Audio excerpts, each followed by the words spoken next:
Voilà, on se souvient également de ces images qui datent d'il y a quelques mois. Ça se passait en Floride, des catastrophes naturelles en répétition le 10 novembre 2022, plus exactement, bouleversements et changements climatiques, la nature complètement cabossée, ce qui a entraîné des dégâts collatéraux dans différents secteurs, hein. Et en l'occurrence, le prix du jus d'orange sur les marchés mondiaux qui est en constante augmentation depuis fin janvier. Une hausse d'ailleurs des prix qui oscillent entre 20 et 30% en magasin pour le consommateur. Les détails avec David Verrag et Clémentine Sounier.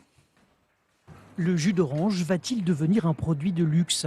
Sur les 6 derniers mois, le prix de la matière première, les oranges à jus, a augmenté de près de 77%, la plus forte hausse depuis 20 ans, à cause notamment des catastrophes naturelles qui se sont abattues sur la Floride, l'une des principales régions de production, qui a connu la plus basse récolte de son histoire. On a eu d'une part des événements climatiques extrêmes au cours de la campagne de récolte, hein, avec notamment des tempêtes et des ouragans qui ont impacté une partie des orangeries.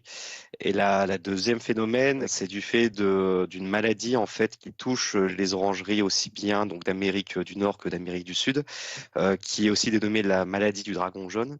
Conséquence, les prix flambent. Industriels et distributeurs ajustent leurs tarifs à la hausse, une hausse qui pourrait se répercuter dans les rayons des supermarchés dès le mois prochain. 77% de hausse sur la matière première jus d'orange peut fabriquer une hausse du produit jus d'orange, de la bouteille complète, de l'ordre de 20 à 30% maximum.